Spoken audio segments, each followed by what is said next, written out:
Hello बच्चों, welcome back to my channel. कैसे हैं आप सब लोग। उत्तराखंड में जो असिस्टेंट अकाउंटेंट की वैकेंसी आई है, जिसकी प्रिपरेशन आप लोगों की चल रही थी, बीच में कुछ टाइम वीडियोस नहीं आई थी आप लोगों के लिए। अब ये वीडियोस दोबारा से स्टार्ट हो रही हैं। कौन सी बुक्स आप लोग के लिए इम्पोर्टेंट है, जिनसे कि आपको एग्जाम में पहली बात तो आपको जो तैयारी करनी है उसके के लिए जो थ्योरी है वो कहाँ से मिलेगी, और साथ ही जो इसके प्रीवियस ईयर के पेपर हैं, पीवाईक्यू हैं, और साथ में आप लोगों के प्रैक्टिस सेट, कौन सी बुक्स अच्छी हैं जो आप लोग को परचेज करनी चाहिए, उसका एक अलग से वीडियो मैंने बनाई थी। आई होप आप लोगों ने देख ली है। नहीं देखी है तो जरूर से देख लीजिएगा, लिंक इस वीडियो के डिस्क्रिप्शन में है। वहाँ पर बुक्स भी मैंने टैग कर रखी है, तो आप लोग वहाँ से डायरेक्टली परचेज कर सकते हैं उन्हें। बहुत ही अच्छी बुक्स है, आप लोग के एग्जाम्स के लिए काफी हेल्पफुल रहेंगी। और एक बात ये पीवाईक्यू और प्रैक्टिस सेट की, तो आप लोग में से बहुत से बच्चों ने कमेंट किया था, तो ये आप लोगों को मैं सॉल्व भी करा दूंगी, तो इजी रहेगा आपके लिए। आज की वीडियो में हमारा जो पॉइंट रहेगा इम्पोर्टेंट, क्योंकि हम पढ़ेंगे, वो हो जाएगा वर्किंग कैपिटल। कि वर्किंग कैपिटल क्या होती है, जो कार्यशील पूंजी होती है क्या रहती है, किस तरह से उसको निकाला जाता है, क्या इंपॉर्टेंस होती है, कौन से फैक्टर्स इफेक्टिव होते हैं, इफेक्ट डालते हैं, तो आप इसकी थ्योरी समझेंगे। उसके बाद हम इसके जो क्वेश्चंस होते हैं रिलेटेड जो आपके एग्जाम में आ सकते हैं, उनको सॉल्व करेंगे। तो आइए शुरू करते हैं। लेकिन शुरू करने से पहले अगर अभी तक चैनल को सब्सक्राइब नहीं किया है, देखते हैं आप लोग सब्सक्राइब नहीं करते, प्लीज सब्सक्राइब जरूर से कर दीजिएगा और वीडियो को लाइक भी करिएगा। और प्रीवियस वीडियो भी देख लीजिएगा जो कि मैंने ऑलरेडी प्रोवाइड कराई हुई है, जिसमें कि फाइनेंशियल अकाउंटिंग का आपका कंप्लीट हो गया है। अब ये जो चल रहा है आपका फाइनेंशियल मैनेजमेंट से रिलेटेड है। तो आइए शुरू करते हैं, समझते हैं कि वर्किंग कैपिटल क्या होती है। Working capital is used to refer to the funds required by a business in order to carry on with their day-to-day operations। जब हम वर्किंग कैपिटल कार्यशील पूंजी की बात करते हैं, तो कार्यशील पूंजी जो होती है आपकी जो बिजनेस होगा, जो भी आप बिजनेस कर रहे हैं, जिस भी चीज से रिलेटेड आपका बिजनेस होगा, उसमें जो डे टू डे के ऑपरेशंस होते हैं, दिन प्रतिदिन के जो दैनिक कार्य होते हैं, उनको करने के लिए जो भी पूंजी या जो भी कैपिटल रिक्वायर्ड होती है, उसको कार्यशील, नाम से ही कार्य से देख लीजिए वर्क, जो भी वर्क आप कर रहे हैं डे टू डे से रिलेटेड, उसके लिए जो हमें कैपिटल चाहिए वो हमारी कार्यशील पूंजी कहलाती है। This is calculated by reducing the current liabilities from the current asset of the business. इसको कैसे निकाला जाता है, जो करेंट एसेट्स होती हैं उसमें से जब आप करेंट लायबिलिटी को लेस कर देते हैं, तो हमारी निकल करके वर्किंग कैपिटल आ जाती है। अच्छा, अब ये भी दो टाइप की रहती है, आइए देख लेते हैं इसको।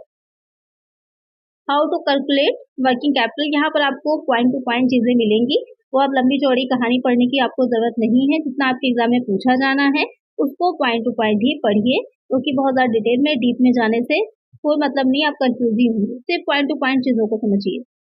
यहाँ पर कह रहा है कि कार्यशील पूंजी और कार्यशील पूंजी अनुपात की गणना किस तरह से की जाएगी, क्योंकि ये दोनों ही बहुत इंपॉर्टेंट है। इससे रिलेटेड आगे क्वेश्चन भी आप देखेंगे। तो वर्किंग कैपिटल कैसे निकलती है, जब हम करंट एसेट जो होती है उसमें से करंट लायबिलिटी को लेस कर देते हैं। ये जो निकल के आई है हमारी दो तरह से होती है। जो वर्किंग कैपिटल है आपकी दो टाइप की रहती है। एक हो जाती है आपकी ग्रॉस, जो ग्रॉस वर्किंग कैपिटल होती है, और एक हो जाती है नेट वर्किंग कैपिटल। तो ये दो तरह की रहती है। ग्रॉस हो जाएगी सकल कार्यशील पूंजी, और नेट हो जाएगी जो आपकी शुद्ध कार्यशील पूंजी होती है। ये जो फॉर्मूला दे रखा है आपका नेट वर्किंग कैपिटल को निकालने का दे रखा है। ग्रॉस वर्किंग कैपिटल जो होती है, इसमें जो आपकी करंट एसेट होती है तो उनको काउंट कर लिया जाता है, उसमें से करंट लायबिलिटीज को लेस नहीं किया जाता है। तो यहाँ पर अगर इसकी फॉर्मूला की बात करें तो क्या हो जाएगा, टोटल, यहाँ पर साथ लिख सकते हैं टोटल करंट एसेट। और अगर हम नेट वर्किंग कैपिटल की बात करें तो current asset minus current liability, ये हो जाता है इसका फॉर्मूला। तो ध्यान में रखिएगा, सकल पूछ रहा है या शुद्ध पूछ रहा है, उसी के बेसिस पे आप इसको सॉल्व करेंगे।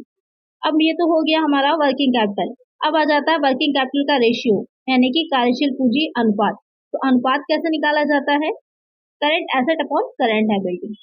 ये और किस चीज का अनुपात है, तो आपको याद होगा अपने जो है ब्रेक एंड एनालिसिस में आपने रेशियो एनालिसिस पढ़ाया है मैंने, तो वहां पर रेशियो एनालिसिस में जो करंट एसेट होती है अपॉन करंट लायबिलिटी, तो ये आपका वर्किंग कैपिटल रेशियो को हम और किस नाम से जानते हैं, करंट रेशियो भी कहते हैं। तो इसको भी ध्यान में रखिएगा, वर्किंग कैपिटल रेशियो कहिए या करंट रेशियो कहिए, दोनों इसको निकालने का जो फॉर्मूला होता है वो सेम ही रहता है। तो इसको हम इस तरह से कैलकुलेट करते हैं। अब आ जाता है बहुत इंपॉर्टेंट पॉइंट कि why is working capital management necessary, कि कार्यशील पूंजी प्रबंधन क्यों आवश्यक होता है, क्यों इम्पोर्टेंट होता है। A company needs to optimally manage its working capital in order to fund short-term expenses and debt and continue its operations efficiently. This includes effective cash and inventory management. तो यहाँ पर क्या कह रहा है कि जो कंपनी होती है कोई भी, उसको अपने जो डे टू डे के काम होते हैं उससे रिलेटेड जो उसके शॉर्ट टर्म एक्सपेंसेस वो कर रही होती है लघु टाइम के लिए, कार्यशील पूंजी की बात जब भी आएगी आपकी तो शॉर्ट टर्म से रिलेटेड हो जाता है। तो शॉर्ट टर्म एक्सपेंसेस उसको करने हैं या शॉर्ट टर्म वो डेट ले रही है या अपने बिजनेस को चला रही है, तो उसको चलाने के लिए लगातार उसको वर्किंग कैपिटल चाहिए होती है। जैसे कि उसको रॉ मटेरियल परचेज करना है तो उस रॉ मटेरियल के लिए उसको क्या चाहिए होती है, उसको वर्किंग कैपिटल चाहिए होती है। अगर अगर पर्याप्त मात्रा में सफिशिएंट कैपिटल नहीं अवेलेबल होगी तो क्या होगा, वो रॉ मटेरियल परचेज नहीं कर पाएगी तो क्या होगा, प्रोडक्शन क्या होगा, रुक जाएगा। तो इसलिए इसे नेसेसरी होता है वर्किंग कैपिटल का मैनेजमेंट करना कि ना तो बहुत ज़्यादा हो और ना ही बहुत कम हो, इतनी मात्रा में हो, उतनी क्वांटिटी में रहनी चाहिए जिससे कि बिजनेस स्मूथली और आसानी से चलता रहे और कैश और इन्वेंट्री इफेक्ट ना होने पाए, उसका मैनेजमेंट सही से हो।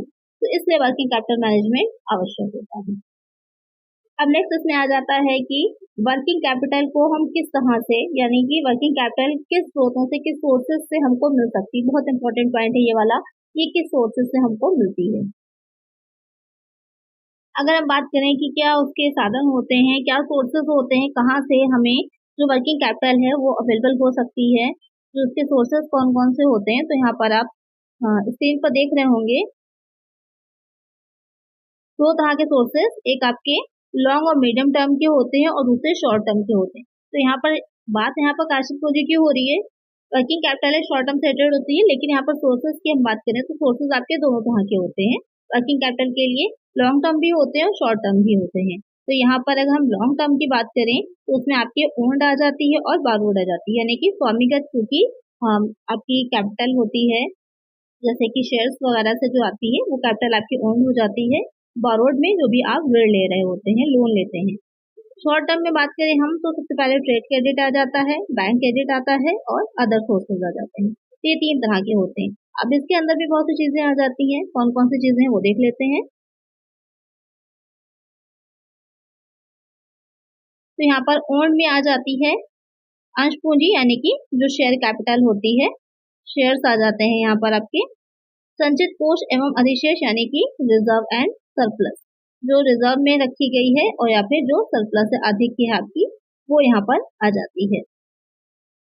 बारोड में आ जाती है ऋणपत्र एवं बंधपत्र, यानी कि डिबेंचर्स जो होते हैं, और दीर्घकालीन अथवा मध्यकालीन ऋण, यानी कि लॉन्ग टर्म या फिर जो मिडिल टर्म के लिए लोन्स लिए जा रहे हैं उनको यहाँ पर शामिल किया जाता है। ट्रेड क्रेडिट में आ जाता है देय विपत्र हो जाते हैं, हुंडी हो जाएगी, विपत्र हो जा रहे हैं या फिर कोई भी चालू उधार लेके हो जाते हैं। बैंक क्रेडिट में जो सिक्योर्ड लोन होगा, अनसिक्योर्ड होगा, बैंक ओवरड्राफ्ट हो जाते हैं। अदर सोर्सेज में जन निक्षेप, यानी कि पब्लिक डिपॉजिट्स हो जाती हैं, निजी ऋण जो कि आपके प्राइवेट लोन्स होते हैं या फिर कोई अदर, तो ये हो जाता है, ये हो जाते हैं सोर्सेज आपके। पूछा जा सकता है कि कौन से दीर्घकालीन है, यानी कि लॉन्ग टर्म है, कौन से शॉर्ट टर्म है, तो आपको पता होना चाहिए अलग अलग कि कौन कौन से आपके लॉन्ग टर्म है, शॉर्ट टर्म कौन से होते हैं। एग्जाम में क्वेश्चन आपका यहाँ से भी बन सकता है। तो ये आपके मेन सोर्सेज थे जिनसे कि वर्किंग कैपिटल को जनरेट किया जाता है या फिर जहाँ जहाँ से वर्किंग कैपिटल आपको प्रोवाइड कराई जा सकती है। चलिए इसमें नेक्स्ट देखते हैं हम। नेक्स्ट आ जाता है इसमें कि what is a working capital cycle, कार्यशील पूंजी चक्र क्या होता है। साइकिल की बात हो रही है, मीन्स है कहने का कि कोई चीज आप लोगों की एक बार आ रही है, एक साइड से आ रही है, उसके बाद यूज होगी, फिर धीरे धीरे क्या होता है वापस से इस तरह से एक साइकिल सा बन जाता है। क्या होता है वो देखते हैं। A working capital cycle is the time taken to turn the current asset and liabilities of the organization into cash. Working capital cycle में क्या होता है, वो टाइम समझ लीजिए या फिर जो कार्यशील पूंजी चक्र होता है उसमें क्या रहता है कि जो भी एसेट्स हैं, करंट एसेट की यहाँ पर मेनली बात हो रही है, करंट एसेट हैं और जो करंट लाइबिलिटीज हैं, करंट एसेट को पहले क्या किया जाएगा, कैश है आपके पास, फिर आप उससे क्या करेंगे, परचेज करेंगे, जो रॉ मटेरियल होता है उसको परचेज करेंगे, उसके बाद उसका वर्क होता है, फिर वो क्या होगा working capital work in progress में जाएगा, फिर वर्क इन प्रोग्रेस से वो क्या बनेगा, फिनिश गुड्स बनेगा, उसके बाद उसको आप क्या करेंगे, सेल कर देंगे, सेल करेंगे, उसके बाद वापस से वो कैश आपके पास आ जाएगी। तो इस तरह से ये साइकिल पूरा चलता रहता है, उसे ही हम क्या कहते हैं, वर्किंग कैपिटल साइकिल कहते हैं। अब उसमें this is calculated in the number of days, ये किसमें कैलकुलेट किया जाता है, ये दिनों में कैलकुलेट किया जाता है, डेज में कैलकुलेट किया जाता है कि कितना दिन लग रहे हैं उस कैश को दोबारा से वापस आने में। तो वही पूरा वर्किंग कैपिटल साइकिल कहलाता है। Companies benefit when their accounts payable cycles are longer than the accounts receivable cycles. तो यहाँ पे क्या कह रहा है कि कंपनी बेनिफिट में रहती है, कंपनी को लाभ तब होता है when their accounts payable cycle, यानी कि अकाउंट पेबल क्या होता है, वो चीजें जब आप परचेज कर रहे हैं तो परचेज फ्री में तो नहीं करेंगे ना, उसके लिए कैश को पे करना पड़ेगा। तो यहाँ पर आपका क्या बनता है, यहाँ पर पेबल हो जाता है, अकाउंट्स पेबल बन जाते हैं। और यहाँ पर क्या बनता है, जब आप सेल कर रहे होते हैं तो यहाँ पर हमारा अकाउंट रिसीवेबल बनता है, इसको आप बिल्स पेबल भी बोल सकते हैं, और ये आपका बिल्स रिसीवेबल हो जाता है। तो यहाँ पर क्या होता है कि कंपनी तब बेनिफिट में रहती है जब उसका ये साइकिल बड़ा होना चाहिए, यानी कि पेमेंट करने के लिए उसको टाइम ज्यादा मिले और उसका जो सेल कर रहा है उससे जो भी रिसीवेबल्स हैं वो जल्दी आ जाए। तो ये डायरेक्ट क्वेश्चन पूछ सकता है कि किसमें बेनिफिशियल होता है, तो अगर उसको टाइम इसमें ज्यादा मिल रहा है तो बेनिफिशियल होगा, यहाँ पर टाइम कम है तो ये बेनिफिशियल होगा। समझ में आ गया होगा आपको कि क्या होता है वर्किंग कैपिटल साइकिल। नेक्स्ट आ जाता है इसमें कि जो वर्किंग कैपिटल का एनालिसिस किया जाता है तो उस एनालिसिस में क्या क्या चीजें आपकी शामिल होती हैं। तो यहाँ पर मेनली आपके 4 तरह के रेशियोज आते हैं जो निकाले जाते हैं। एक तो करंट रेशियो हो गया, इसके बारे में अभी हमने समझ ही लिया, current asset upon current liability. दूसरा हो जाता है क्विक रेशियो, क्विक रेशियो में क्या आएगा, liquid asset upon current liability. तो चालू दायित्व तो वही रहते हैं, लिक्विड एसेट में क्या रहता है, करंट एसेट में से हम स्टॉक को लेस कर देते हैं, और प्रीपेड एक्सपेंसेस, जो करंट एसेट हमारी निकल के आई है उसमें से हम स्टॉक और प्रीपेड एक्सपेंसेस को लेस कर देते हैं, तो हमारी लिक्विड एसेट निकल आती है। फिर आ जाता है कैश रेशियो। तो यहाँ पर कैसे कैसे निकालेंगे इसको, जो कैश इक्विवेलेंट यानी जिसे आप तुरंत या फिर ये कह सकते हैं कि फौरन ही कैश में चेंज किया जा सकता है, और या फिर सिर्फ कैश, अपॉन में आ जाता है करंट लायबिलिटी, तो उससे निकलता है हमारा कैश रेशियो। फिर आ जाता है वर्किंग कैपिटल टर्नओवर, ये भी बहुत इंपॉर्टेंट है। यहाँ पे डायरेक्ट फॉर्मूला भी पूछ सकता है एग्जाम में, या हो सकता है क्वेश्चन बना के दे दे तो आपको सॉल्व करना होगा। इसको निकालने का फॉर्मूला है sales at cost upon net working capital, तो इसको आप इस फॉर्मूले से निकालेंगे। तो ये है आपके वर्किंग कैपिटल निकालने के कुछ इंपॉर्टेंट फॉर्मूलाज, जो कि इंपॉर्टेंट होते हैं, एग्जाम में आपके पूछे जाते हैं। फिर नेक्स्ट आ जाता है, ये बहुत इंपॉर्टेंट पॉइंट है, factors affecting the working capital, कार्यशील पूंजी को प्रभावित करने वाले कारक, यानी कि वो फैक्टर्स जिससे कि आपकी वर्किंग कैपिटल इफेक्टिव, ये कह सकते हैं कि इफेक्ट डालते हैं, इफेक्ट उसका पड़ता है कार्यशील पूंजी पर। सबसे पहला हो जाता है नेचर ऑफ बिजनेस, किस तरह का आपका बिजनेस है, आपके व्यवसाय की प्रकृति क्या है, क्योंकि अगर स्मॉल स्केल है या बड़े पैमाने पर है, या किस तरह की आप प्रोडक्शन करते हैं चीज़ों का, उस पर भी डिपेंड करता है कि कितनी वर्किंग कैपिटल आपको रिक्वायर्ड है। कुछ चीज़ें ऐसी होती हैं जिनके जो बहुत ईजिली जिनकी आपकी रॉ मटेरियल अवेलेबल हो जाती है, उनके जो भी प्राइसेस होते हैं उसमें उतार चढ़ाव बहुत कम होते हैं, और कुछ सीजनल होती हैं। सीजनल जो होती हैं वहाँ पर उतार चढ़ाव क्या होता है, उतार चढ़ाव क्या, सीजन है, जैसे आजकल मैंगो का सीजन है, तो मैंगो तो आपको वैसे भी मिल जाते हैं, लेकिन क्या होता है उतने रेट में मिलते हैं जितने आज आपको इजीली अवेलेबल हो जाएंगे और अच्छे रेट में मिल जाएंगे, कम रेट में। तो यहाँ पर क्या रहता है, तो आजकल क्या है आपको सही रेट में मिल जाएंगे, तो जो भी कंपनीज इससे जुड़े प्रोडक्ट को बनाती हैं तो वो आज को ज्यादा परचेज करेंगी, तो उनको इस सीजन में ज्यादा वर्किंग कैपिटल चाहिए होगी। फिर आ जाता है स्केल ऑफ ऑपरेशन, संचालन का पैमाना, तो मैंने पहले बता दिया कि किस स्केल का है बिजनेस। बिजनेस साइकिल फ्लक्चुएशन, व्यापार चक्र में उतार चढ़ाव, जो एक व्यापार चक्र होता है उसमें किस तरह के बिजनेस साइकिल में क्या होता है कि रिसेशन का टाइम है, यानी कि मंदी का टाइम है, कि जो है ऐसा पीरियड है जब आपका तेजी से बढ़ रहा है जो भी आपकी सेल है वो तेजी से बढ़ रही है, रिकवरी पीरियड में है, कहाँ पर है आप, उसके अकॉर्डिंग भी इफेक्ट डालती होगी वर्किंग कैपिटल पर। सीजनल फैक्टर, यही वाला पॉइंट आ जाएगा इसमें। तो फिर आ जाता है टेक्नोलॉजी एंड प्रोडक्शन साइकिल, प्रौद्योगिकी और उत्पादन चक्र, कि वहाँ पर जिस चीज से रिलेटेड आप प्रोडक्शन कर रहे हैं वहाँ पर किस तरह की टेक्नोलॉजी का यूज किया जा रहा है, प्रोडक्शन साइकिल कितना लंबा है। फिर आता है क्रेडिट अलाउड, क्रेडिट की अनुमति, यहाँ पर ये रहता है क्रेडिट आपका उधार, यानी कि जो भी आप परचेज कर रहे हैं तो वहाँ पर सामने वाला भी और आप खुद भी दोनों ही तरह से चीज़ें पॉइंट आएगा कि कितना लंबा पीरियड रहता है, अकाउंट पेबल का हो या फिर अकाउंट रिसीवेबल का हो। फिर आ जाता है अवेलेबिलिटी ऑफ रॉ मटेरियल, कच्चे माल की उपलब्धता किस तरह से उपलब्ध हो पाता है, इसके प्राइसेस ऊपर नीचे होते हैं। लेवल ऑफ कंपटीशन, प्रतिस्पर्धा का स्तर कि वहाँ पर कंपटीशन कितना ज़्यादा है, तो कंपटीशन में बने रहने के लिए आपको प्रोडक्शन लगातार होना चाहिए, वो नहीं रुकना चाहिए, क्वालिटी आपको मेंटेन करके रखनी है, प्राइसेस को कंट्रोल में रखना है, सारी चीज़ें देखनी पड़ती हैं। ये सारे फैक्टर्स हैं और भी बहुत से फैक्टर्स हैं जो इफेक्ट डालते हैं वर्किंग कैपिटल के पर। तो वर्किंग कैपिटल मैनेजमेंट बहुत ही इंपॉर्टेंट होता है एक ऑर्गेनाइजेशन के लिए।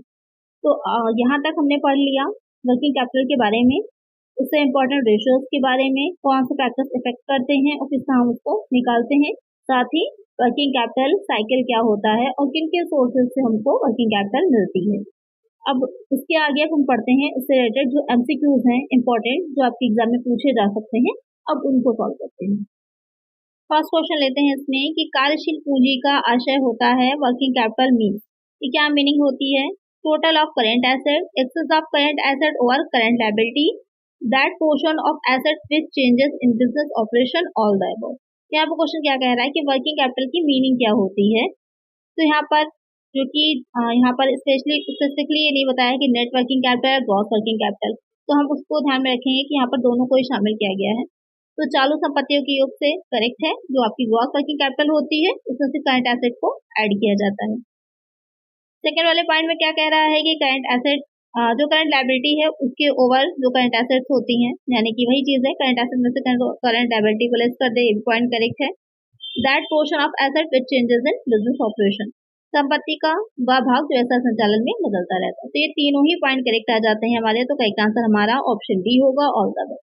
तो इस तरह के क्वेश्चन भी आएंगे जो देखने में बहुत सिंपल लगेंगे लेकिन कंफ्यूजिंग वाले भी होते हैं, तो उसको भी ध्यान से रखिएगा कि क्वेश्चन यहाँ पर आपसे पूछ क्या रहा है। एक आंसर है यहाँ पर हमारा ऑप्शन बी। चलिए नेक्स्ट क्वेश्चन है, संचालन चक्र अवधारणा के अनुसार कार्यशील पूंजी है। According to operating cycle concept, working capital is that liquid part of net working capital which is required during operating cycle period. Net working capital, operating capital, gross capital. तो यहाँ पे क्या कह रहा है कि ऑपरेटिंग साइकिल को अगर हम ध्यान में रखें तो वहां पर जो हमारी वर्किंग कैपिटल है वो कौन सी होगी? शुद्ध कार्यशील पूंजी का वह तरल भाग जिसकी संचालन चक्र अवधि में आवश्यकता रहती है। शुद्ध कार्यशील पूंजी, संचालन पूंजी या फिर सकल पूंजी। तो यहाँ पर संचालन चक्र अवधारणा जो है आपकी वर्किंग ऑपरेटिंग साइकिल कॉन्सेप्ट जो होता है उसके अकॉर्डिंग कि जो हमारी नेट वर्किंग कैपिटल का वो हिस्सा जो कि लिक्विड उसमें रहता है और अवधि जो होती है निकाली जाती है उससे रिलेटेड होता है, वो आपका माना जाता है कार्यशील पूंजी। एक आंसर हो जाएगा ऑप्शन ए। चलिए नेक्स्ट क्वेश्चन है,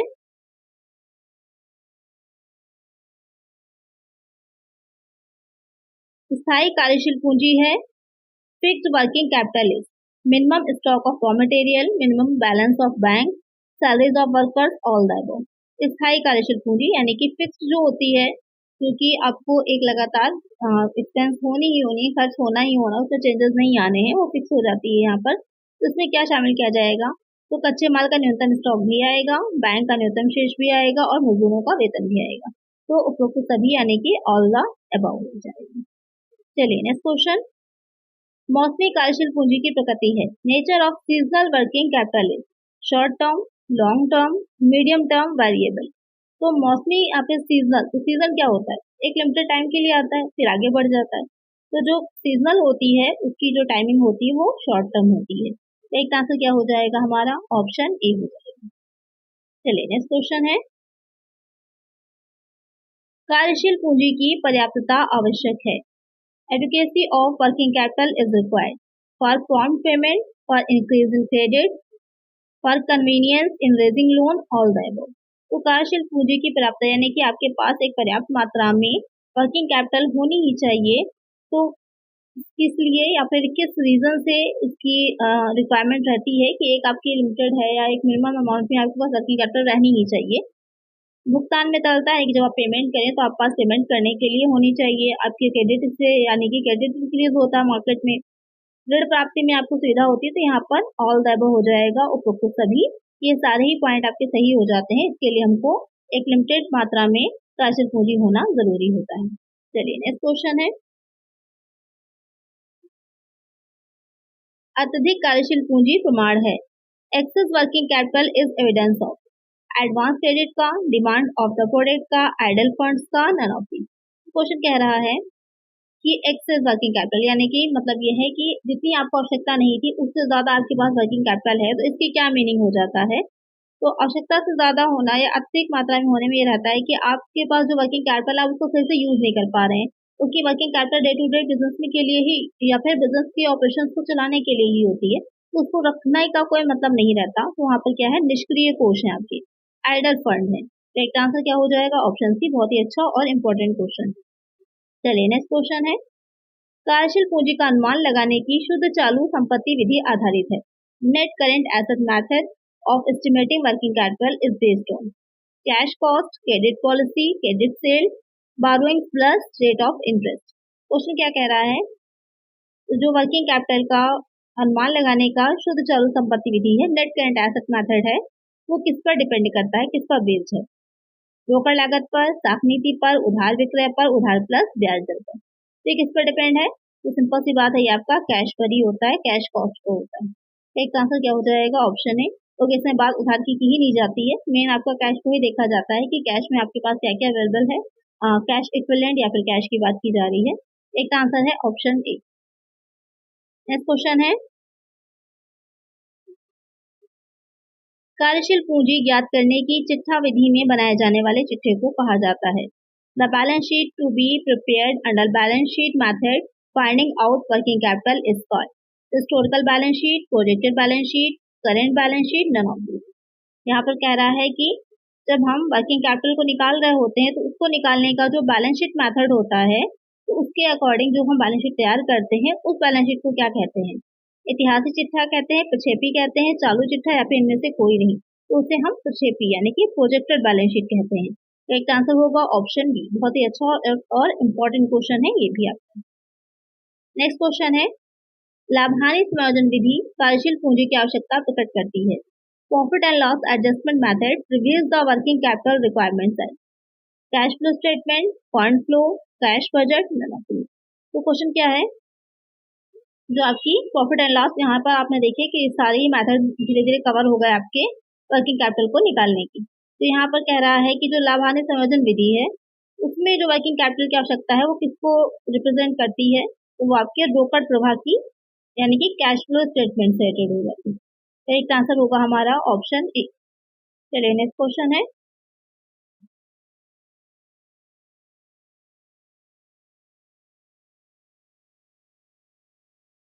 कार्यशील पूंजी ज्ञात करने की रोकड़ पूर्वानुमान विधि आधारित है। Cash for cost method of finding out working capital is based on cash budget, cash flow, fund flow, none of these. तो यहाँ पर किस मेथड की बात हो रही है, कैश फॉर कॉस्ट मेथड की बात हो रही है। तो पहले से आप कैश का पूर्वानुमान लगा रहे हैं, तो कौन सा मेथड यूज कर रहे हैं, जब हम बजट बनाते हैं तभी हम पहले से पूर्वानुमान लगाते हैं, तो कैश बजट मेथड हो जाएगा। एक आंसर होगा हमारा ऑप्शन ए। नेक्स्ट है, यहाँ पर एक न्यूमेरिकल क्वेश्चन है, यदि परिचालन व्यय है 1 लाख के और वर्षीय परिचालन चक्र है 1.25, तो कार्यशील पूंजी होगी। If operating expenses are 1 lakh and operating cycle in a year is 1.25, then working capital will be 1,35,000, 1,80,000, इनमें से नन ऑफ दीज, इनमें से कोई नहीं। यहाँ पर क्या बताया है आपको, ऑपरेटिंग एक्सपेंसेस दे रखे हैं और operating cycle in a year दे रखा है, आपको निकालना है वर्किंग कैपिटल। तो बहुत ही सिंपल सा इसको निकालने के लिए operating expenses upon operating cycle इसका फॉर्मूला हो जाता है। ऐसे निकालेंगे यहाँ पर वर्किंग कैपिटल हम, ऑपरेटिंग एक्सपेंसेस जो हैं शॉर्ट में लिख देते हैं और ऑपरेटिंग साइकिल। तो ऑपरेटिंग एक्सपेंसेस कितने थे, 1 लाख के दे रखे हैं, लिख लीजिए, और कितना दे रखा है, साइकिल है 1.25। अब इसको हम सॉल्व कर लेंगे। इसको सॉल्व करेंगे, यहाँ पे एक तो पॉइंट हटाइएगा तो ऊपर 2 जीरो बढ़ जाएंगे। अब इसको आप सॉल्व कर लीजिए, जब इसको हम सॉल्व करेंगे तो कितना आ जाएगा, 80,000 आ जाएगा। तो एक आंसर हमारा ऑप्शन सी हो जाएगा। कैसे सॉल्व करना है, सिंपल से आप इसको 25 से डिवाइड कर लीजिए, इजी हो जाएगा आपके लिए। 25 से डिवाइड करिएगा 5 टाइम जाएगा, और यहाँ पर डिवाइड करिएगा तो 4 और 5 जीरो यहाँ पर आ जाएंगे। और इसको डिवाइड करेगा तो 8 टाइम्स जाएगा और आपका 80,000 आ जाएगा। तो थोड़ा सा सॉल्व करने का टेक्निक को भी ध्यान में रखिएगा, क्योंकि एग्जाम में आपको कम से कम टाइम में ज़्यादा से ज़्यादा क्वेश्चन को सॉल्व करना होता है। यहाँ पर करेक्ट आंसर होगा ऑप्शन सी। चलिए नेक्स्ट क्वेश्चन है, ये क्वेश्चन नंबर आपका 12 हो जाएगा। एक कंपनी को कुल संपत्तियां 6 लाख की हैं, स्थायी संपत्तियां 3,50,000 हैं, अंश पूंजी व संचय अधिक की 3,50,000 का सकल कार्यशील पूंजी आपको बतानी है। यहाँ पर आपसे ग्रॉस वर्किंग कैपिटल पूछी है। Total asset, fix asset and reserve surplus is respectively यहाँ पर 6 लाख, 3,50,000 और 3,50,000 of A company gross working capital. तो आपको बताना है कि ग्रॉस वर्किंग कैपिटल यहाँ पर क्या है, 5 लाख की है, 13 लाख की है, 2,50,000 है या फिर 9,50,000 है। तो बहुत ही सिंपल सा क्वेश्चन है, बहुत ही इजी सा है। ग्रॉस निकालना है आपको। यहाँ पर टोटल एसेट दे रखी है, उसमें से आपको क्या सिर्फ करना है, फिक्स एसेट को लेस कर देना है, आपका आंसर निकल आएगा। तो यहाँ पर 6 लाख में से अगर आप लेस कर देते हैं, 6 लाख में से अगर आप लेस कर देते हैं 3,50,000 को, तो आपका आंसर निकल आना है। लेस करिए कितना आएगा, 2,50,000 निकल करके आ जाएगा। यही हो जाएगी हमारी ग्रॉस, क्योंकि हमें सिर्फ करंट एसेट को लेना है, सकल कार्यशील पूंजी में हम करंट लायबिलिटीज को लेस नहीं करते। तो करेक्ट आंसर हमारा ऑप्शन सी हो जाएगा। बहुत ही इजी सा क्वेश्चन है। चलिए यहाँ पर नेक्स्ट क्वेश्चन है 13। एक कंपनी की चालू संपत्तियां हैं 2,50,000, चालू दायित्व हैं 1 लाख के, दीर्घकालीन ऋण है 1,50,000 का, शुद्ध कार्यशील पूंजी है। Current asset, current liability and long term loan is respectively 2,50,000, 1 lakh and 1,50,000 of A company. Net working capital. अब यहाँ पर आपको नेट निकालनी है। 1,50,000, 5 लाख, 4 लाख, 2,50,000। तो जल्दी से इसका करेक्ट आंसर आप लोग मुझे कमेंट करिएगा कि कितना आंसर निकल करके आएगा यहाँ पर नेट वर्किंग कैपिटल का। आज की वीडियो में बहुत ही इंपॉर्टेंट क्वेश्चन थे। वर्किंग कैपिटल मैनेजमेंट आपको अच्छे समझ में आ गया होगा। जो भी इंपॉर्टेंट चीजें थी वो सारी मैंने कवर कर दी हैं यहाँ पर इस टॉपिक से रिलेटेड, और आगे इसी से रिलेटेड जो भी टॉपिक्स हैं उनका वीडियोस भी आएंगी। तो इसके लिए अगर चैनल पर नया सब्सक्राइब नहीं किया है तो सब्सक्राइब जरूर से कर लीजिए। सारी वीडियोस फ्री आपको अवेलेबल कराई जा रही हैं, किसी तरह के कोई चार्जेस नहीं है, और आपकी प्रिपरेशन भी एग्जाम के लिए अच्छे से हो जाएगी। तो आज की वीडियो में इतना ही। अगर वीडियो अच्छी लगी होगी, अगर अच्छी लगी है तो लाइक जरूर से कर दीजिएगा, चैनल पर नया सब्सक्राइब कर लीजिएगा और फ्रेंड्स के साथ वीडियो को शेयर करिएगा। चलिए मिलते हैं नेक्स्ट वीडियो में। Thank you.